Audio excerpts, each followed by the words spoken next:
All right, welcome everybody. Thank you for joining us and everyone that's joining us later on.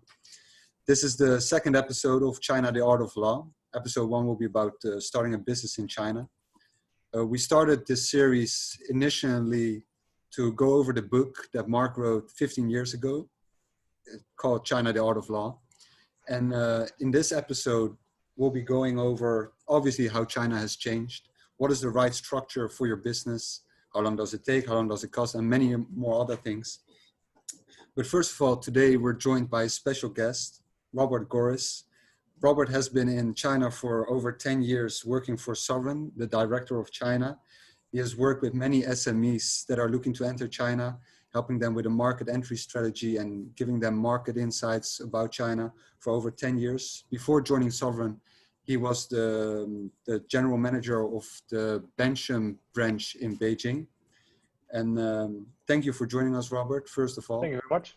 And as you know, as no one else, that the Chinese regulatory landscape, as well as the business landscape, has been changing over the years, over the last 10 years as well. And you've been working with a range of diverse clients.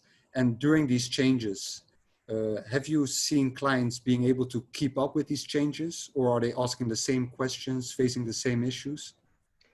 I think they are still facing the same issues. I think it was interesting, of course, before this webinar, I read Mark's book, written 15 years ago, and it was very striking to see that most of the questions and considerations that were highlighted in the book are still very, very accurate, or are still the same questions people ask today, and the same considerations they need to make. Of course, the law has changed. Setting up a company is different, in certain a little bit less complex, but for where certain rules changed, other rules came into place.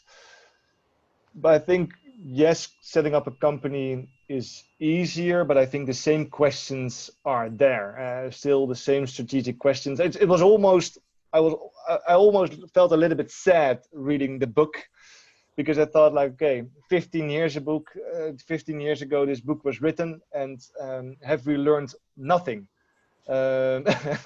Because yeah, we still have the same kind of questions. Clients still have the same kind of issues. Yeah. So yes, a lot has changed, but in the end, also not a lot has changed. Yeah. So I wanted to ask Mark kind of the same question, but more from a JV standpoint. If you look at JVs, maybe even in 1993, because when I was first learning about China in school, I was always taught with the mindset that if you want to start a business in China, especially as a foreigner, you need to have a partner in China. You need to work with a Chinese partner. So how have you seen things change over the years, and are people still asking the same questions? Yeah, so I think being now in Europe for an extended period of time, and I'm not trying to name drop, but I was invited on BBC to talk about the new foreign investment law, which obviously I did want to plug that. But the thing which was striking is, if you're in Europe, people still often call China Red China.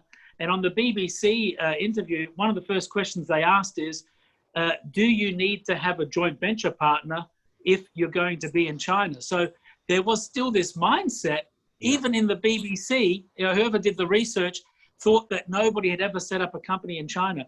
So I think people haven't realized how far China's come along. I think, if we talk about that book, the joint venture section, that's probably the only section I would change quite a bit, because I think it was very negative on joint ventures. But now I think the idea of a joint venture, in most cases that we see, it's a bargain between market access and, foreign technology, less so capital nowadays. So I think we're going to see many, many more joint ventures for consumer-facing brands, because there's just too much China. It's too big. You probably need a Chinese partner. So I actually think we're going to see more joint ventures. Mm-hmm. And have you, Mark? Have you seen that with the new change of law, of the foreign investment law, and where the shareholders meeting have now the highest authority. Does that significantly change your mind about the JV structure? No, I think the foreign investment law, Jerome wanted to do a topic on the foreign investment law, but it's the most boring thing ever. It's just a bit technical. It gives you a little bit of ability to vary, certain things. But I think in a joint venture, we've had a number of joint ventures, and a number of them have landed in the courts or in arbitration. And, sometimes that court thing will help, but it normally helps to a commercial settlement. So I don't think, I think the crucial problem, the crucial problem in a joint venture is when your partner and you don't agree, the courts are badly equipped, I think, in any jurisdiction to fix it. So I don't think the foreign investment law will change that much. I think, probably the trend that people have opened up more and more sectors to foreign investment. You can do things by yourself, and perhaps the joint venture partners are better nowadays, or they're more Western in outlook, or they're more sophisticated. 20 years ago, 30 years ago, the typical Chinese joint venture partner was your direct competitor. And in some cases, it was your direct counterfeiter. And we had, one German company go in and I said, why are you doing a joint venture with someone who's copying your product? And they say, well, they understand the product and, they appreciate our technology, which, that didn't last. So, I think joint ventures, you've got to have, the problem is most people look at a joint venture and they know why they're doing it, but they never think how they'll get out. And I think the joint venture contract and all these kind of things, they have to set the stage, but a joint venture is finite. I mean, I think, for most people, 10 years, 15 years. So I think you have to plan as much about how you get out as how you get in a joint venture. Yeah, so just to stay on the joint venture topic for just a little bit, I can imagine that if you have a business in Europe or wherever else, and you plan to come to China, it might seem a bit daunting that all of a sudden you have to work with this foreign person being your legal partner and everything, business partner. So is there a long process before starting up a joint venture? What are the pitfalls? Where can we start if I even want to start a joint venture to begin with? Robert, do you want to? Yeah, so my connection in China dropped for a second. So, but I understand your question was like on is it difficult to set up and what to think about. I think what Mark already touched upon is that you need to understand in a partnership what both your goals are. Like, what do you want to achieve? Does the foreign investor wants market share, market access?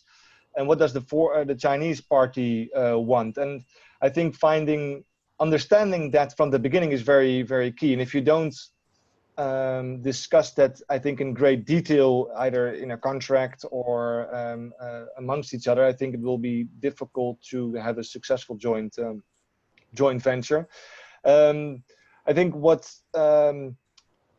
people, or what I've seen in clients, that they often still make certain mistakes, that they have a certain percentage of ownership and therefore they feel they have control. But I think in China, control and management is very different things. For example, the legal representative has a lot of power, choosing who is the right to choose the CFO. I think these are things that are, I think, key decisions that a foreign company needs to make when entering in a joint venture. And I'm amazed by still the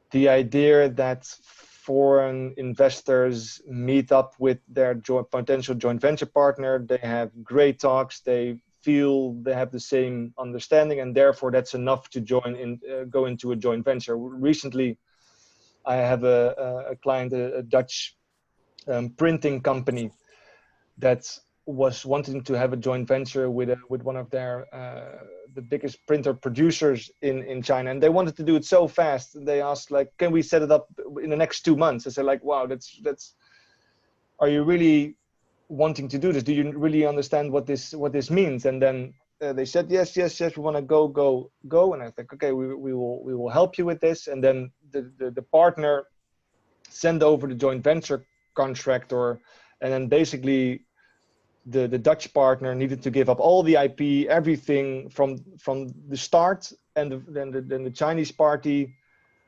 didn't have any obligations. And then I went to our client and said, like, is this really? This is not the right way to go. You're very exposed. And then the client said, yeah, but we really believe in this and we think we're on the same page. And the numbers just don't add. And I think that's very naive still from foreign investors, that just trust is just not enough, or being good friends is just not enough to join and have a joint venture. What is your take on that, Mark? Especially when you're just trying to start out and joint venture is an option. Where would you start? What is something you want to avoid or actually do? Well, I think the thing is, like Robert said, it's not easy to do a joint venture. I used to say to people a long time ago, I met a Danish company, and they once said to me, we must get 51% of the joint venture. And I said, is that because of consolidation? They said, no, because I need 100% of control. And I said, look, if you want 100% of control, you can't have a joint venture. So I think, many companies, especially SMEs, especially family-owned companies, they're not really equipped with the mindset to have a joint venture. They probably don't have the mindset to have a joint venture in their own country, much less, in China. And, after I said that, because I said, if you want total control, you have to own it 100%. But in intervening years, I'm not even sure if you own 100% of a company that you have total control in China. So I think the problem is people sometimes talk about joint ventures like it's signing a contract, setting something up, and then having a board meeting once a year. And people make it an analogy to a marriage, which I guess really means those people have a very negative view of marriage, because it sounds like you're really trapped and, it's going to end in disaster, which is also perhaps curious about people who end up in China too much. But I think, the thing is, with the marriage, it means you have to work at it and you have to be very careful who you marry. So I think, that marriage thing does kind of work. But if you are not able to show continued value, if you're not able to build a strong relationship with your Chinese partner, if you're not able to also control the business and be involved, I can't imagine the joint venture can succeed. I mean, I think it would be almost impossible. Yeah, and I just want to go off and ask you this question. It might be a marriage advice, but the same goes for having your JV partner. How do you maintain a good relationship? Do you have any tips or stories? I think it's putting the right amount of time in it. This is even if you have a joint venture or a WOFI, an entity in China, or you want to do anything in China, it's a commitment. If you have a joint venture, you need to be there. You can't just do once a year a board meeting and believe everything will be fine. There are huge opportunities here in China, and I think being committed and being present in the JV is important, but also from the beginning, make sure that you have the things arranged correctly. Who has control? Who can appoint the general manager? Who can appoint the CFO? Who's doing the auditing? Who does the accounting? I think if you have these, I think in my mind, basic things arranged, then I think you're already in a much safer position than to go into your JV and make it successful. What do you think, Mark? How do you maintain a good partnership? Maybe marriage. Well, a good marriage probably would be if my wife would probably say if I would travel more often and not see them as often. That probably would be what my wife would say. But I think, with a joint venture, I think there are these kind of like forced marriages. Something like two big companies like Volkswagen and SAIC. Yeah, that is like a forced kind of marriage. It's too big to move around. But if we're talking about most people, which is like the medium-sized or slightly larger companies, I think the joint ventures which have succeeded the best is where there is really a relationship built up between relevant people, also in the headquarters. I don't think you can just leave it to the management, even if they're expat management in China. I think, you know, the headquarters has to be involved. And, you know, I think joint ventures are changing. You know, if we're looking at a world where we may have two technology blocks, like a US block and a China kind of block, and Europe not really knowing where it's going on which things, yeah, it may well be that more companies will do joint ventures with technology in China, and that technology may go in a different direction. So I think you have to analyze what you want to do. And it's not like the old days where the foreign partner was always in charge of the joint ventures. I think nowadays it will be increasingly Chinese partners will have the majority stake, but the foreign companies can really get market access and become successful. So, Yeah. you know, one quick story on that, you know, the medium-sized company was a German company, which really has a strong relationship with their joint venture partner. Yeah, they would even go on holidays together, you know, like one of the managers would go with the Chinese partner. And then I remember, tragically, the Chinese partner, you know, the owner of the Chinese partner, he died. And all of us had to go, because I was also a board member. We had to all go to Liaoning province. And, you know, the Germans were saying, God, he was so loved, because they had the funeral and there were people throwing themselves into the, burial area, because I thought people get cremated. But anyway, he had a coffin. And so people were crying and they were throwing themselves in there. And, yeah, we had to explain to the Germans, it wasn't that he was loved, but people had been paid. They paid actors to get really emotional at the funeral. So I think the Germans, they had a very close relationship with the joint venture partner, but maybe not everybody will be willing to show that level of commitment. All right. So kind of moving away from the joint ventures and to educate the BBC that you don't need to have a Chinese partner to start a business in China. You could just start a woofie. And as people have already pointed out in the chat, that if you do start a woofie, it might be even better to work with Chinese partners, as you can have contractual relationships. So over the years, as you can see on the screen as well, there has been a trend of even more woofies starting in China. At the same time, you see more JVs, albeit at not the same rate. Is that because it's easier to start a woofie nowadays compared to it was back then?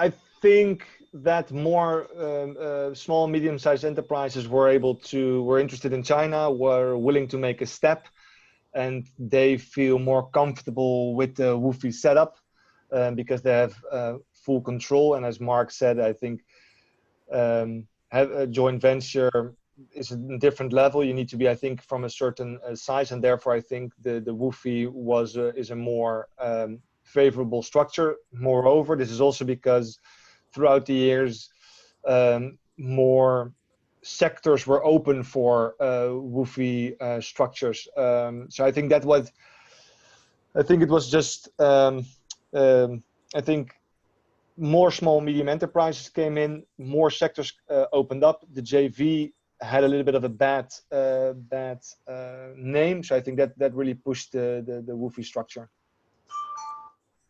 What about, for example, you used to need a JV because certain sectors you were just not allowed to start a woofie. Do you think that also contributed to this trend? Yeah, definitely. Because certain things have opened up, woofies were possible. For example, now I think recently the negative list was published where the financial sector opened up, where asset management, insurance companies foreign insurance companies are now able to have a wholly foreign enterprise in China. And I think therefore certain companies, asset managers, insurance companies will make that choice to set up that woofie instead of that joint venture. I think that's just how it's going to be. All right. So I want to throw out a question from the chat to Mark. From setting up a woofie versus a joint venture, which one would be better to drive repatriation of funds on an exit? I think, you know, technically, legally, there'll be no difference. If we're talking about liquidation, yeah, it won't make a difference if it's a joint venture or a wholly foreign owned enterprise. But I would have a sneaking suspicion if it was a joint venture it would be hard to ever get your hands on the cash. I mean, I think that would be the practical issue you would have. There'd Like be all kinds of complaints. If you all You know, agree of if the joint venture partners agree of moving the cash, then it's the same, right? But probably the joint venture partner will not be so eager to let the money flow outside of China, depending on what he wants to do with it. So as Woofies became more popular, how has it changed dealing with the authorities, especially back all the way in 93 or 2005 compared to now? How were things back then dealing with authorities, setting up these companies compared to now? That's one for you, Mark. Back in the Okay, day. thanks. Yeah, so look, I think, you know, in the early days, I just remember, you know, when I was moving an office once, I saw a very thick file, like a 3-inch thick file, and that was to set up a rep office. So I think, you know, I can't even remember how we set up that rep office back then, but there were so many documents, so much back and forth. And I think the authorities on the whole have become much better, but it will really always depend on who you deal with, you know, because they can have their own ideas and, you know, they just, you know, really do it the way they want to do it. You know, I remember back in 96, I think it was, there was this German lawyer who was working for this German law firm and just set up, and he wanted to get a mobile phone. And he really thought he was well prepared to go to China Mobile and get the SIM card. And so he went there, and the guy at the China Mobile desk said, okay, I need, you know, your, you know, passport to show the visa. And he showed him the passport. Then he said, I need your work permit, because back in those days, you had a little green book, which was separate. And so he went like this, yes. And then, you know, the mobile guy was obviously a bit shaken because he didn't want things to go so easily. He said, oh, okay, I need your business license for your rep office. And the German went into his bag and he had that as well. And, you know, he had thought that he had won this struggle with China Mobile. And then the guy said, I need the invoice showing that you paid for that mobile phone. And yet again, the bureaucracy defeated him. So, yeah, I think, you know, yeah, that wouldn't happen anymore. But, yeah, we still have cases. And I'd say Beijing is much more difficult to deal with than in Shanghai. So we have a case of a joint venture in Beijing where, you know, our client owns 90%, Chinese partner 10%. The legal rep was from the foreign partner. She has left the company 3 years ago. And because the Chinese partner doesn't agree to change the legal rep, the authority is not willing to change it. So I think the only way we can actually change her in Beijing is if she dies and we get a death certificate. So, you know, in Shanghai, I think it would be a little bit easier to deal with these kind of issues. So it's still regional. The authorities still have a lot of discretion, but it's better than it used to be for sure. What about you, Robert? Yeah, it's definitely better than it was before. I do find it always interesting to see like where one law changes, like where business licenses are combined into from 3 to 1, from 5 to 1. Other rules come up. So, for example, now a key thing is when you need to open a bank account that the phone needs to be in your name. But sometimes we have, of course, foreign representatives. They are outside of China. So then we need to figure out how to get them a telephone with their name on it. But nowadays, if you want to have a phone, you need to go to the Chinese mobile and to have a facial recognition. So I think where certain things become easier, they will think of other things to make it a little bit more difficult. I do feel that there was like 2-3 years ago a window where things were really easy. And I think now they are creating new rules, some very understandable, to have more control. I think one of the more recent things that have been implemented is the UBO. So every time you set up a company, a Woofie, or an entity in China, you need to show who is the final owner of the entity. I think that's very logical, right? We do that in every jurisdiction. So sovereign sets up companies around the world, and everywhere you need to show who the UBO is the ultimate beneficial owner. So it's not something that is, I think, strange to ask, but it was a new a new rule that was implemented. So I think overall definitely easier, but they do create sometimes. They are creative in making they are creative in making problems. Authorities. I want to go on about woofies a little bit more and include some of the questions in the chat. And I want to throw out there that if anyone has any questions, please feel free to put them in the chat, and hopefully we'll be able to cover them. As I'm also reading this amazing book, it says that if you wanted to start a woofie, back then all woofie projects need to be approved by MOFCOM, the Ministry of Commerce. And Jack is asking Mark if MOFCOM, that used to play such a key role, what is MOFCOM's new role in setting up woofies, if any, if they have any role at all?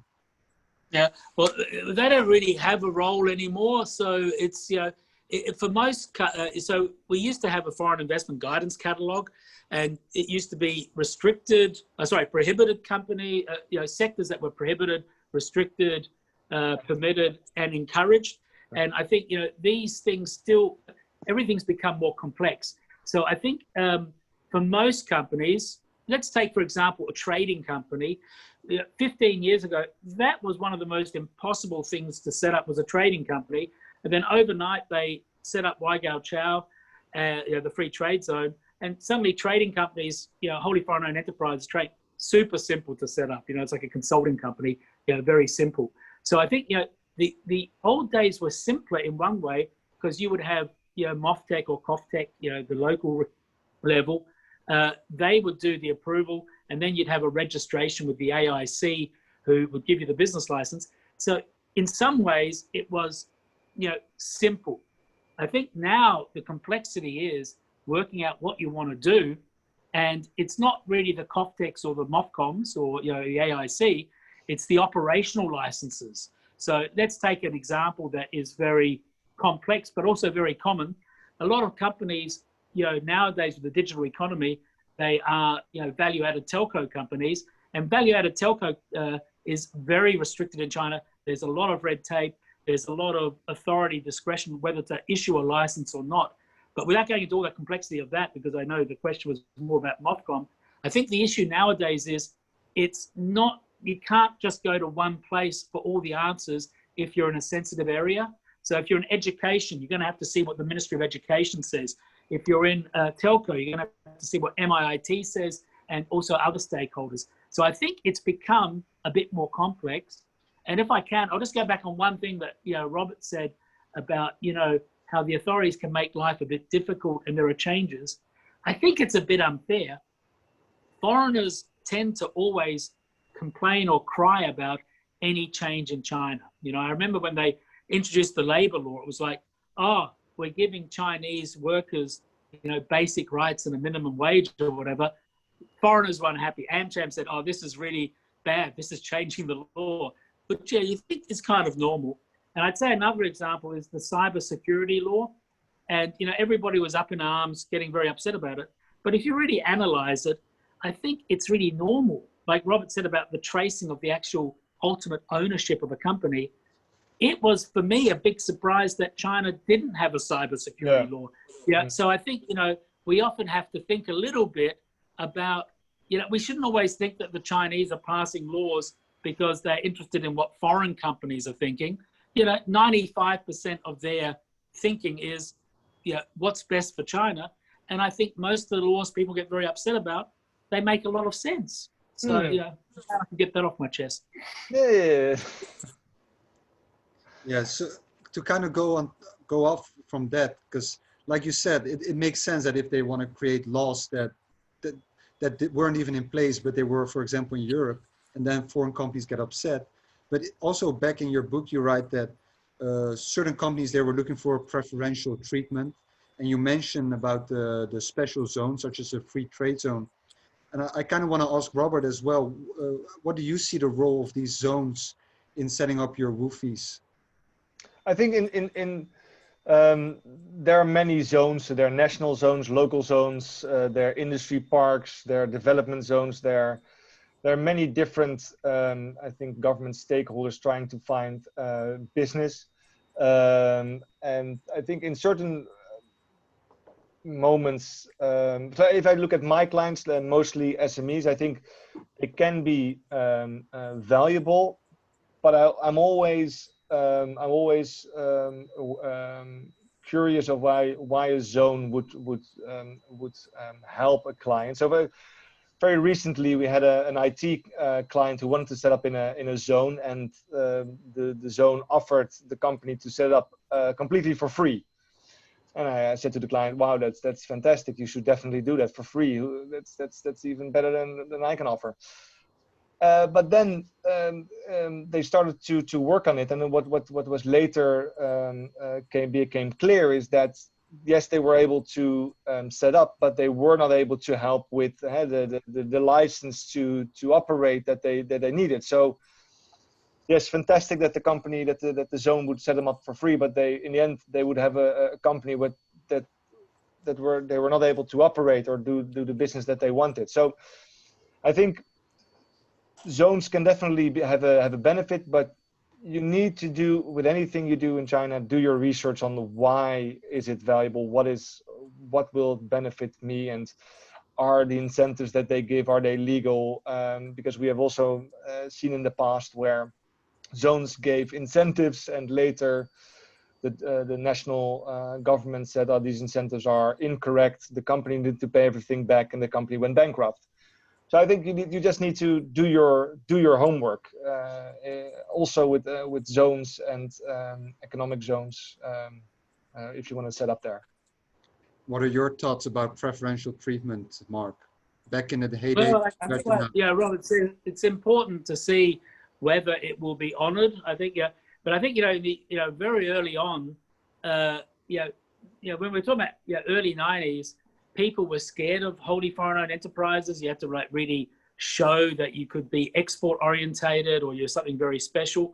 But then I think, probably in the 2000s, they realized that foreign investment brought jobs, it brought taxes, it brought all kinds of things. And so, those zones and local authorities, they became real cheerleaders. Mm-hmm. I think nowadays it's only in places which are, which struggle to get foreign investment. So, if you're Tesla and you go to Shanghai, they might get excited. But, if you're just going to set up a company and make a couple of chairs or something, they're not going to really care.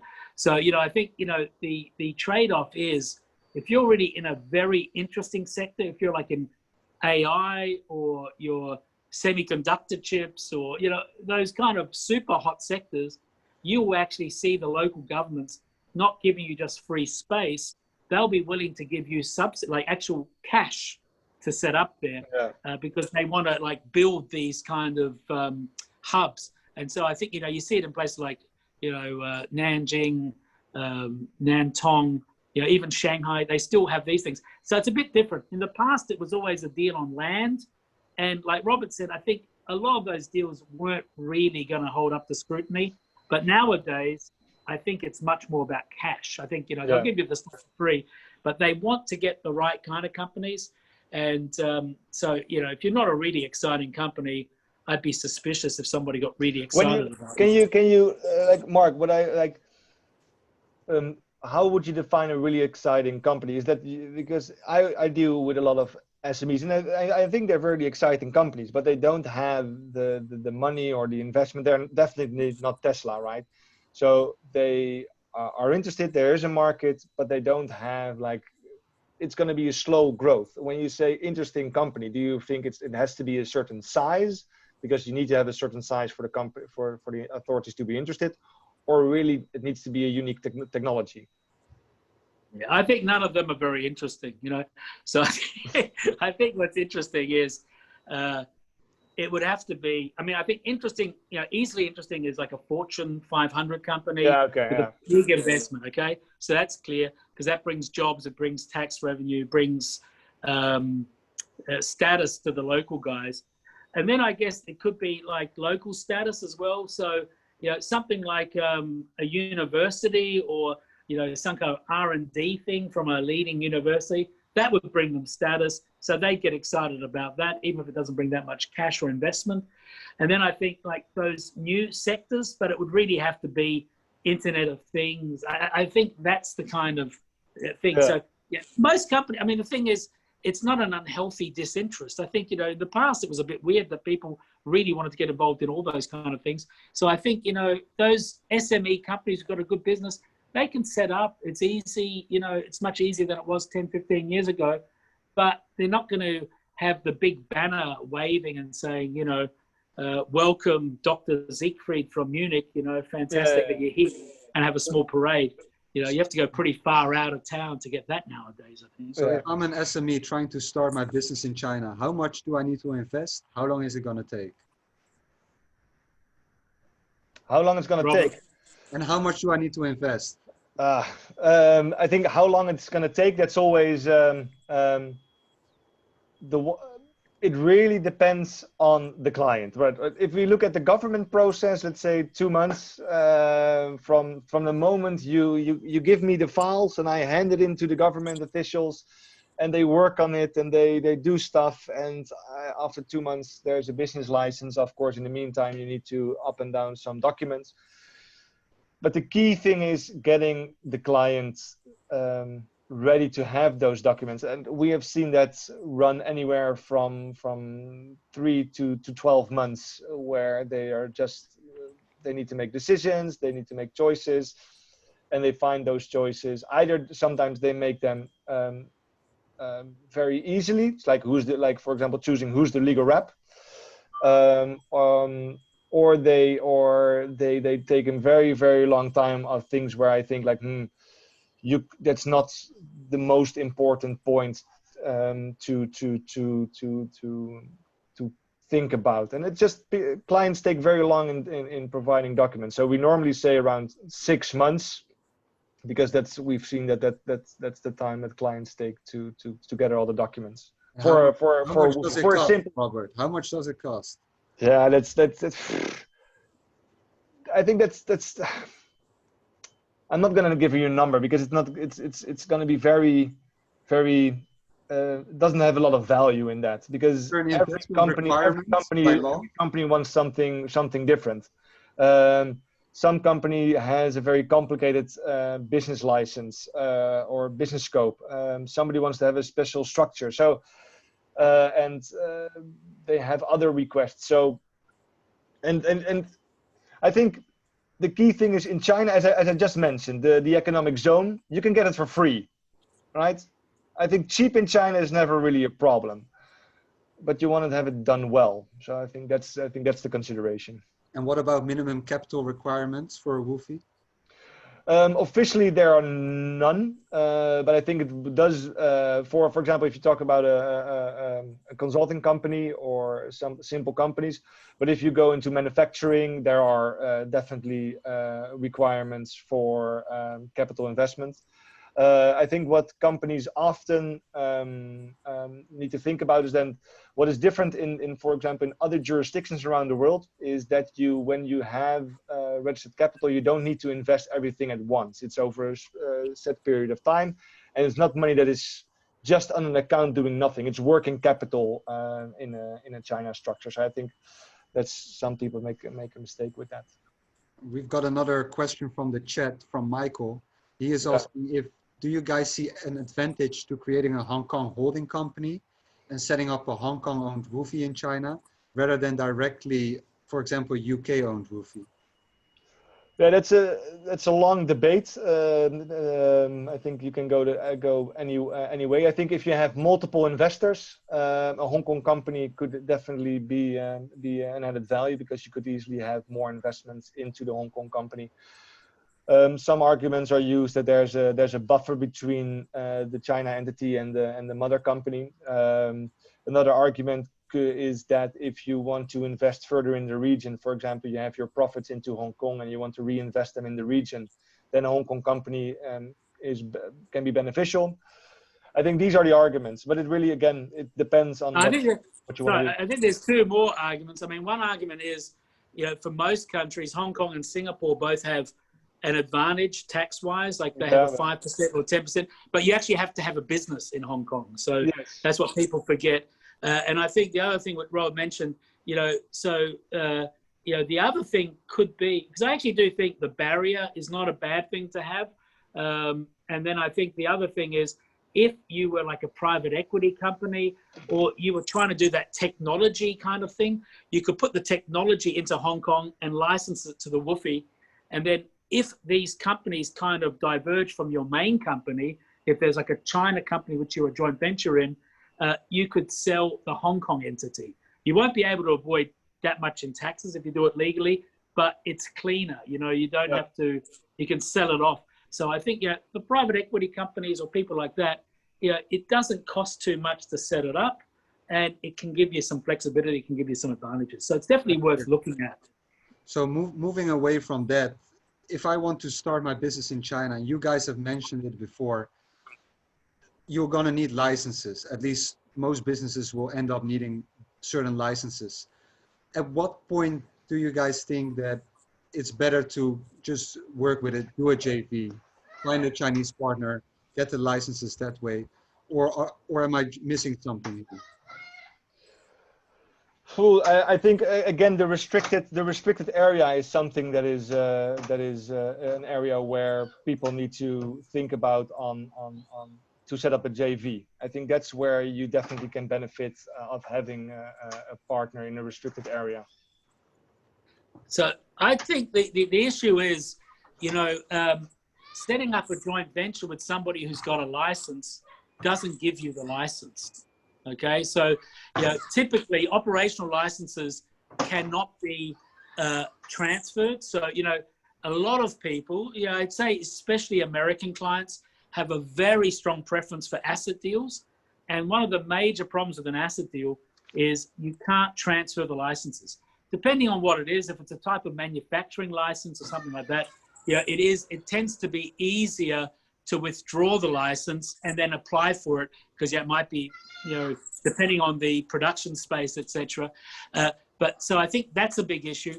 And then if we look at like areas like the VATS kind of issues, it's why a lot of people set up these VIE structures where they have like a captive domestic company which will get the operational licenses, because you have a joint venture partner who has those licenses, it doesn't mean you'll get the license any quicker. Yeah. So I think you have to be very careful. You know, maybe you have some agreement with them where you essentially borrow the license, but with many operational licenses, especially VATS licenses, it's too complicated, because if you don't actually hold the license, you can't issue the invoices, which means you can't get the money. So, you know, so I think, yeah, it's something you have to look at very carefully. Yeah. I want to highlight another question from the chat. And once again, if anyone has a question, don't be shy, put them in the chat. We'll try to cover them. Another one from Jack. He's referring to your example, Robert, where you gave an example of a client that has been misguided by kind of government advice. And he says that the authorities in China will not be accountable for the advice they give. And they cannot longer hide their government status if their promise is unfulfilled. What is your view about this, and how does it work in practice? Yeah, I think that's like, how does it work in practice? I think that's a good thing. Yeah, I think it's fantastic that the Chinese government is accountable. But where do you, on which door are you gonna knock? I think I don't want to be negative on the Chinese legal system. I think it's very advanced. I think you have definitely there are rights, but I think it also has limits. I just don't believe if a zone gives you bad advice and you want to sue them. I just don't see that's how it's going to happen as a small SME, right? Yeah. What about you, Mark? Do you see anything changing about that?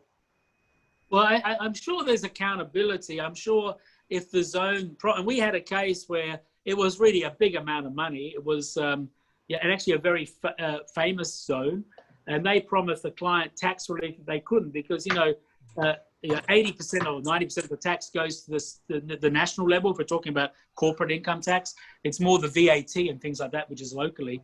And so the client had racked up over 500 million RMB of unpaid taxes, and then the central level found out about it, and they said, well, we want that, plus we're going to get interest, plus we're going to get a big penalty, and that was a bit of an issue. Now I'm sure that the local zone got in trouble with their higher ups, but we resolved it through discussions with the higher up tax authorities, but I don't think there was any idea of going to court, because I think it would have made the challenge very difficult. And I think, perhaps in Western jurisdictions, we always have this feeling that the court is above everything else.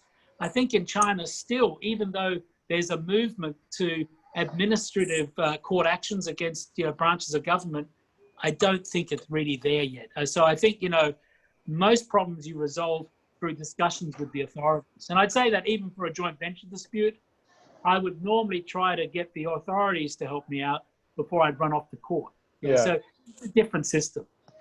Yeah.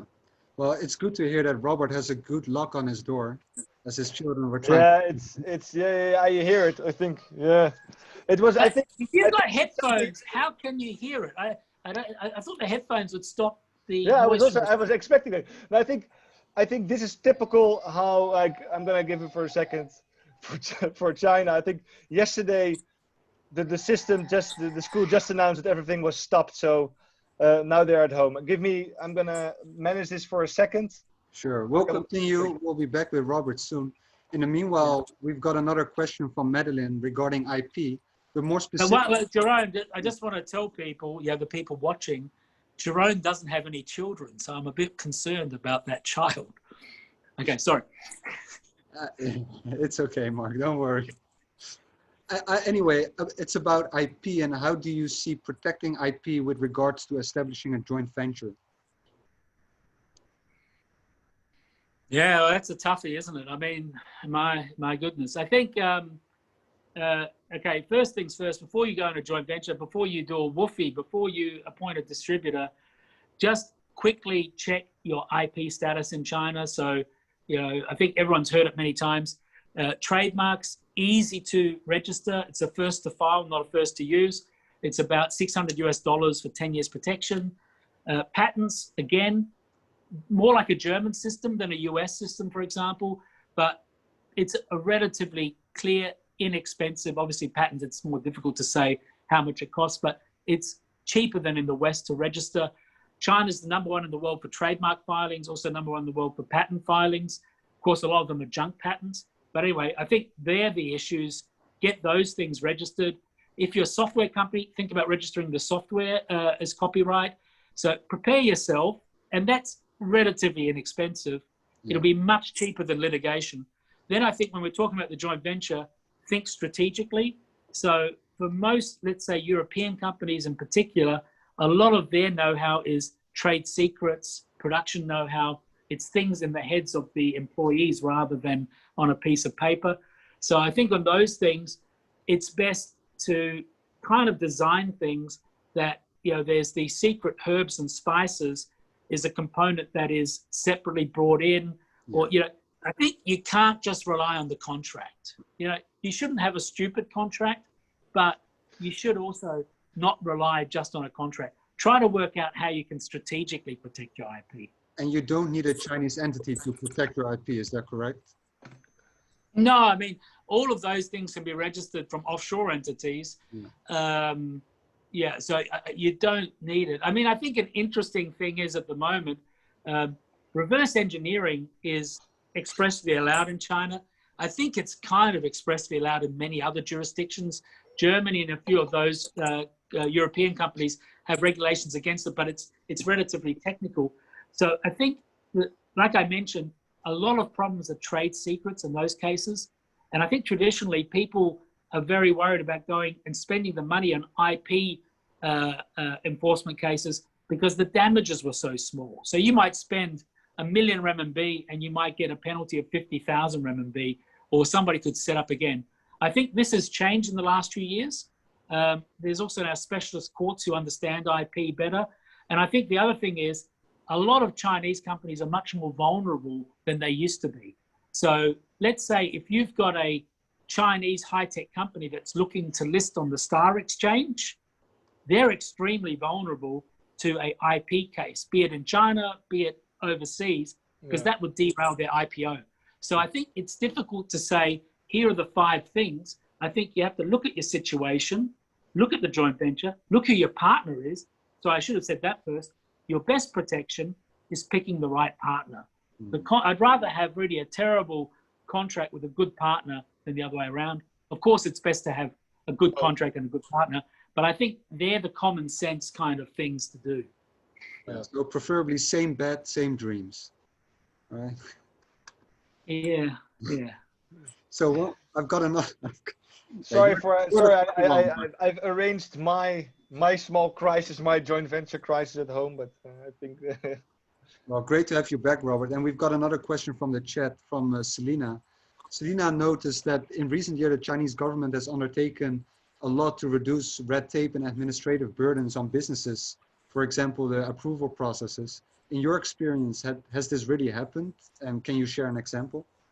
Yeah, I think definitely there are things that have been improved. As Mark said in the beginning, if they wanted to set up a ref office, it was like the file was inches thick, and I think that's definitely improved. I think the introduction of applications online have been a big advantage. And what I find very interesting is how fast China has adapted to the COVID pandemic and how they have been able to move very quickly everything online. Where in the past, for example, if you needed to have a bank account, you needed to be physically there. COVID happened, 1, 2, 3, no, a video call was fine. You needed to go to the authorities physically, no, 1, 2, 3, upload documents, everything was fine. So I think China has definitely been able to improve in these things, make it easier, quicker to do the work. And I do believe that due to COVID, this would only be accelerated. I see that also the Chinese government and the Chinese administration, and for example, specifically on accounting and tax, there's a huge digitalization. As an example, we have in China, you have fapiaos, those are official tax receipts.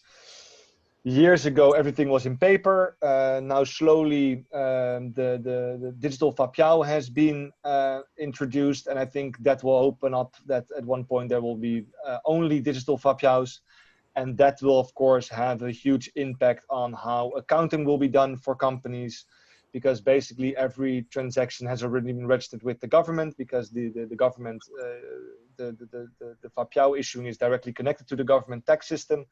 So I think from that point of view, I see that there's going to be much more efficiency on that side. So I think red tape has definitely been diminished in China on these kind of things. What is your view on this, Mark?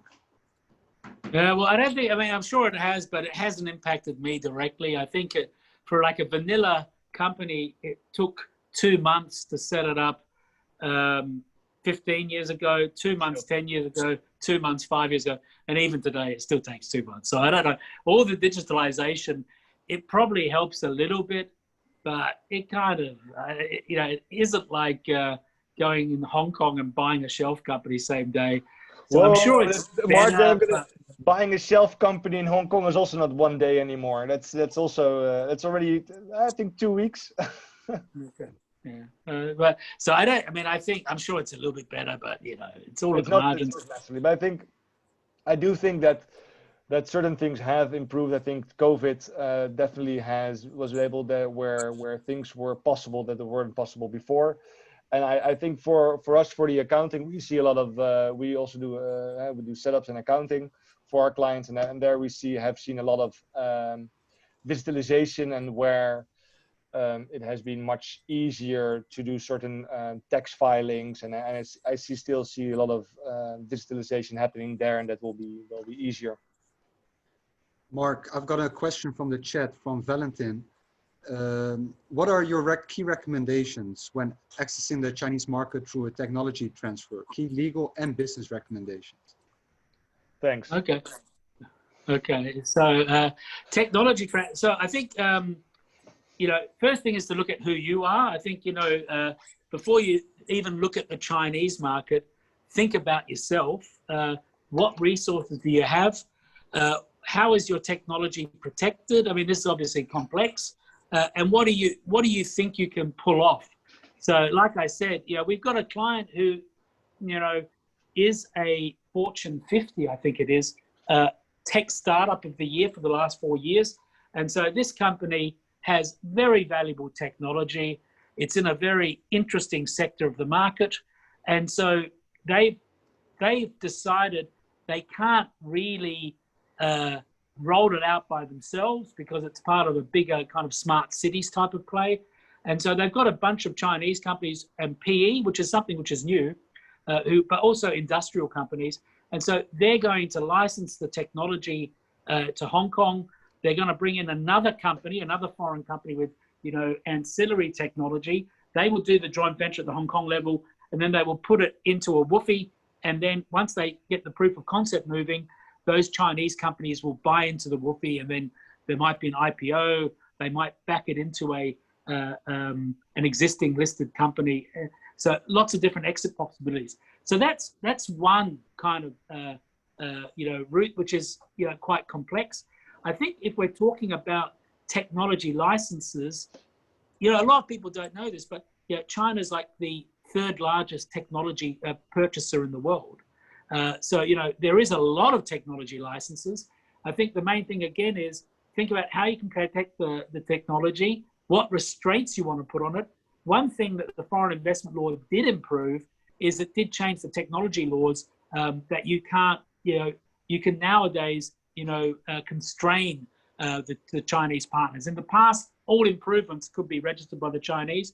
So I think technology licenses really do need a contract. They're complicated. You also need a contract to get paid with the royalties. So I think you also have to have safeguards. I think one of the major problems we have is underreporting of the use. Very often royalty payments are connected to sales. So there's many things to look at, but it's a highly successful part of the business, which many people don't actually look into enough. People will spend $20,000 to set up a woofie, but they get an engineer to draft their technology license agreement, which could be worth millions every year. So, it's a bit complex. Yeah, and I think that's where we see the value of, because I see the value coming up again, the question on the holding structure and the Singapore and the Hong Kong. I think that's where, especially in the licensing of technology, is where holding companies like in Hong Kong can be beneficial. Yeah, and I wanted to ask you one more question, Robert, as well. And that's more about overall market knowledge, just from a business perspective, trying to enter China. Yeah. Compared 10 years ago to now, do you think it's easier to gain market insights, market knowledge? Have clients even changed, or are they still coming with the same questions? What do you see regarding that aspect? No, as I said in the beginning, when I mentioned the book, I was a little bit sad that people still have the same questions. For market access or market information, doing market research in China is difficult because online it's difficult to find information, reliable information, reliable statistics. China is very big. If you look at consumer goods, the consumer wishes in the north of China can be different than the south of China. If you're looking for partners, it's a huge country. It's like if you want to go to Europe and want to set up people say to me like, I'm going to enter China. And then I said, okay, if you enter Europe, how will you do that? Yeah, then I will look at different countries. It's not like China is so big that you need to think very carefully about what you actually want. It's just like saying like, I want to go to China, I want to make money there. It's big, and you really need to be careful about what you're gonna do. And therefore on getting market insights, it takes a lot of time and a lot of checking on the ground. It's not just desk research where you can find everything. People really need to be on the ground and verify the information that they're finding. I think people take market research in China too lightly, and I think it's a very simple process.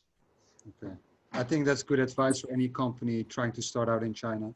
As everyone can see, I've put up a few questions from Mark's book, and I'm wondering who knows the answer. Mark, maybe you would like to answer the first one. I can't see it. What's the insider way to pronounce wholly foreign-owned enterprise? Is it Okay. A WFOE, like YMCA by the village people, but without the jumping up and down? Is it B, WFO, like George W. Bush? Or C, Woofy, like a poodle would say? Or D, wholly foreign-owned enterprise? Yeah, I think it's clearly C, like a dog barking. Okay. I think you're correct. I think you're correct. Well, we've got another one coming up. This one is for Robert. The head of the board of directors in China is known as A, the president, B, the glorious model worker, C, the big cheese, or D, the chairman.